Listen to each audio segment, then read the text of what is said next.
स्वागत है आपका भारत वॉइस में। मोदी सरकार के कैबिनेट में बड़ा उलटफेर होने जा रहा है। कहा जा रहा है कि लगभग 20 नए चेहरों को इस कैबिनेट में शामिल किया जाएगा। कई ऐसे मंत्री हैं जो संतोषजनक काम नहीं कर पाए, उनको मोदी कैबिनेट से बाहर किया जाएगा और कुछ लोगों के विभागों को बदला जाएगा। लेकिन यह बड़ा सवाल है कि क्या इस कैबिनेट के फेरबदल से आम लोगों का कोई फायदा होने वाला है और आम लोगों के, देश की जनता के लिए ही इस कैबिनेट में फेरबदल या विस्तार किया जा रहा है। ये बड़ा सवाल इसलिए भी उठ रहा है क्योंकि पिछले 7 सालों से मोदी सरकार के काम करने का जो तरीका रहा है उससे आम जनता को फायदे के बजाय नुकसान ही हुआ है।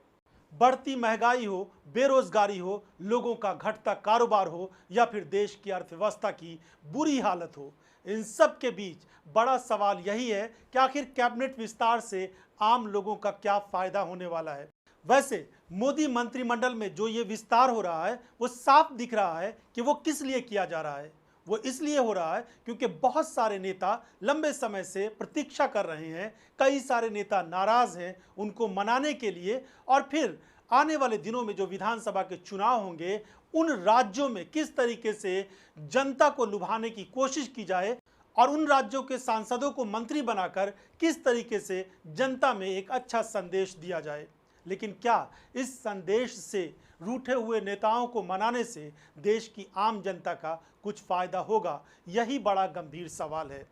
कि इन नाराज नेताओं को मनाने के लिए हो या फिर राज्यों में होने वाले विधानसभा चुनाव के मद्देनजर इस कैबिनेट को विस्तार किया जा रहा हो। बड़ा सवाल तो यही है कि इससे देश की आम जनता का क्या फायदा होने वाला है। आने वाले कुछ दिनों तक टेलीविज़न चैनल्स पर और मीडिया के माध्यम से लगातार ये खबरें लोगों के बीच चर्चा का विषय बनने वाली हैं कि मोदी कैबिनेट में बड़ा फेरबदल और विस्तार हो रहा है। इसके पहले कि इस बात पर नज़र डाली जाए कि मोदी मंत्रिमंडल में इस फेरबदल और बदलाव से और नए चेहरों को शामिल करने से राज्यों में होने वाले चुनाव पर कितना असर पड़ेगा, ये देखना ज़रूरी है कि नाराज़ नेताओं को मनाने के लिए भाजपा आखिर कैबिनेट में विस्तार कर रही है और उन नेताओं को जिनसे ऐसा लग रहा है कि भाजपा को आने वाले दिनों में कुछ नुकसान हो सकता था। सबसे पहला नाम ज्योतिरादित्य सिंधिया का। मध्य प्रदेश में कांग्रेस की सरकार को पलटकर भाजपा की सरकार को बनाने में बड़ी भूमिका निभाने वाले ज्योतिरादित्य सिंधिया लंबे समय से इंतजार कर रहे थे कि उनको मोदी मंत्रिमंडल में जगह मिले। आखिरकार उनके इंतजार का ये समय तो खत्म हो रहा है, लेकिन ये भी कहा जा रहा था कि ज्योतिरादित्य सिंधिया इस बात से बहुत ज़्यादा आहत हैं, नाराज़ हैं कि आखिर ये विस्तार इतना लंबा क्यों टल रहा है और क्यों नहीं उनको मंत्री बनाया जा रहा है। वैसे कोरोना काल की वजह से ये बात टलती आ रही थी। कहा जा रहा था, बहुत लंबे समय से ये अटकलें लगाई जा रही थी कि मोदी मंत्रिमंडल में बहुत सारे नए चेहरों को शामिल किया जाएगा। ज्योतिरादित्य सिंधिया इस बात को लेकर भी नाराज़ हैं कि मध्य प्रदेश में जो भारतीय जनता पार्टी के नेता है वो उनको उस तरह से तवज्जो नहीं दे रहे हैं, ध्यान नहीं दे रहे हैं जो जगह ये पाना चाहते हैं। कांग्रेस पार्टी में जाहिर सी बात है ज्योतिरादित्य सिंधिया पहले नहीं तो दूसरे नंबर के नेता तो ज़रूर ही थे मध्य प्रदेश में और उनकी एक अलग प्रतिष्ठा थी। लेकिन भारतीय जनता पार्टी में जाने के बाद वहां पर बहुत सारे नेता हैं भाजपा के जो पुराने नेता हैं और उनकी वजह से ज्योतिरादित्य सिंधिया को उस तरह की जगह नहीं मिल पाई अभी तक, जिसको लेकर वो अंदर ही अंदर नाराज़ हैं। लेकिन अब जब मोदी मंत्रिमंडल में उनको जगह मिल जाएगी तो उनकी ये नाराज़गी थोड़ी कम हो जाएगी या एक तरह से ख़त्म भी हो सकती है। एक नाम असम के पूर्व सीएम सर्बानंद सोनोवाल का है। उनके बारे में भी कहा जा रहा है कि मोदी मंत्रिमंडल में उनको भी जगह मिलेगी, लेकिन उनको जगह इसलिए दी जा रही है क्योंकि वो भी बहुत ज़्यादा नाराज़ हैं। वहाँ पर सर्बानंद सोनोवाल को उम्मीद थी कि दोबारा जब भाजपा की सरकार आएगी तो उनको वहाँ पर मुख्यमंत्री बना दिया जाएगा, लेकिन उनको मुख्यमंत्री नहीं बनाकर हेमंत बिस्वा शर्मा को मुख्यमंत्री राज्य का बना दिया गया। इसकी वजह से वो और उनके बहुत सारे साथी नाराज़ भी हुए। हेमंत बिस्वा शर्मा जो कांग्रेस पार्टी में किसी ज़माने में थे और वो कांग्रेस छोड़कर भाजपा में आए और उनको यहाँ का मुख्यमंत्री बनाया गया। सोचिए भारतीय जनता पार्टी के सामने कितनी बड़ी मजबूरी रही होगी असम में कि दूसरी पार्टी से आए हुए एक नेता को मुख्यमंत्री बनाना पड़ा। भाजपा को राज्य में ऐसा कोई चेहरा नहीं मिला जिसको वो मुख्यमंत्री बनाए जो अपनी ही पार्टी का हो, बल्कि दूसरी पार्टी से आए हुए नेता को ये जगह देनी पड़ी। उत्तर प्रदेश में आने वाले दिनों में विधानसभा के चुनाव होने वाले हैं और उत्तर प्रदेश की दो खास पार्टियां हैं, अनुप्रिया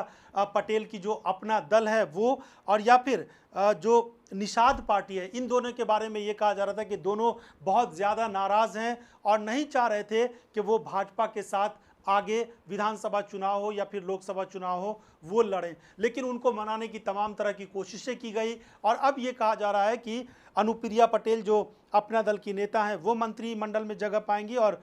संजय निषाद जो निषाद पार्टी के अध्यक्ष हैं उनको भी मंत्रिमंडल में शामिल किया जा रहा है। इसके अलावा बिहार की बात करें, जहां पर जनता दल यूनाइटेड और भारतीय जनता पार्टी के बीच लगातार खटपट और उठापटक की खबरें चलती रही हैं और ये यहां तक कि ये भी कहा जाता है कि बहुत ज़्यादा दिनों तक बिहार में भारतीय जनता पार्टी और जदयू की सरकार नहीं चलने वाली है, लेकिन जदयू के भी दो नेताओं को हो सकता है मंत्री बना दिया जाए मोदी कैबिनेट के इस विस्तार में। हालांकि ये खबर लगातार आ रही है कि जदयू की तरफ से 4 मंत्री यानी 4 नाम दिए गए हैं जिनको मंत्री बनाने की डिमांड जदयू की तरफ से रखी गई है। खैर ये एक अलग विषय है, लेकिन बात यह है कि जनता दल यूनाइटेड के बीच की जो खटपट है, जो दूरियां हैं, जिस तरह की खबरें चल रही हैं उसमें भी उनको मनाने के लिए, उनको करीब लाने के लिए, गठबंधन से जोड़े रखने के लिए ये काम किया जा रहा है। इसके अलावा एलजेपी कोटे से एक मंत्री बनाया जाना है, लेकिन रामविलास पासवान अब इस दुनिया में नहीं रहे, वो मंत्री थे, वो जगह खाली है एक तरह से, लेकिन जो बागी गुट है उससे भी एक मंत्री बनाया जाएगा। हालांकि चिराग पासवान ने साफ तौर पर यह कह दिया है कि वो